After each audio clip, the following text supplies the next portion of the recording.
Mangmang na mga Pilipino, magkakaroon ng 20 pesos na bigas, good news daw, itaga nyo sa bato, ipapaputol ko yung ulo ko at isave nyo ang bidyong ito.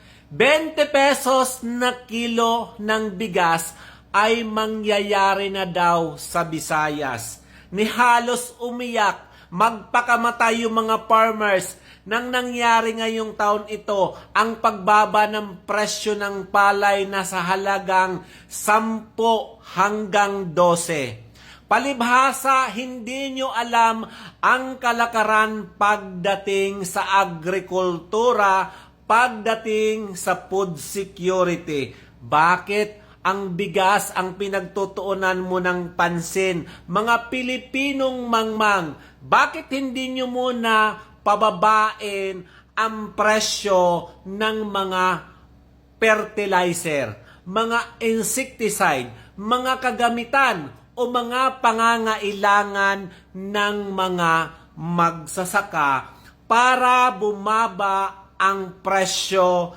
ng basic commodity? Kung 20 pesos ang presyo ng bigas, magkano ang bili ng palay? 10 piso? 5 piso? Magkano yung ginagastos ng mga magsasaka? Wala nga kayong maiproduce at hindi sapat yung subsidy nyo sa mga magsasaka. Naghahangad pa kayo ng murang presyo ng bigas. Hindi po kasi ito makatotohanan. Ito po ay ang klase ng panloloko. Dahil mga mangmang yung mga Pilipino at walang alam sa pagsasaka, tuwang-tuwa naman sila. Kung ikaw ay magsasaka, aagri ka ba sa 20 pesos na bigas? Di magkano na lang ang bintahan ng palay?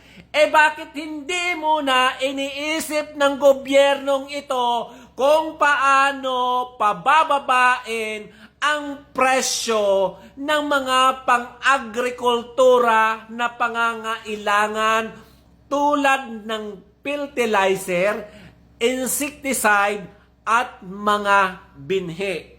Sa pagpapatanim pa lang, sa manpower pa lang, loging-logi na yung mga magsasaka. Tapos mayroon pa kayong 20 pesos na presyo ng bigas. Alam nyo, political strategy ito ng alyansa at ng gobyerno. Niloloko lang kayo ng gobyernong ito para naman mangyari daw yung 20 pesos na bigas.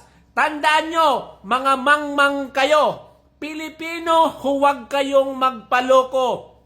Dahil subukan nyong tanungin yung mga farmers kung magkakaroon ba talaga ng presyong 20 pesos na bigas, paano na lang yung kabuhayan ng mga local farmers?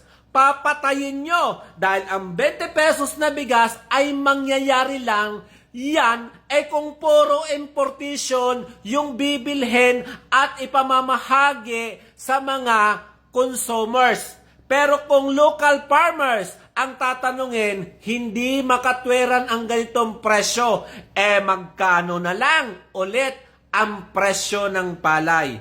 Malaking panloloko at isa itong political strategy.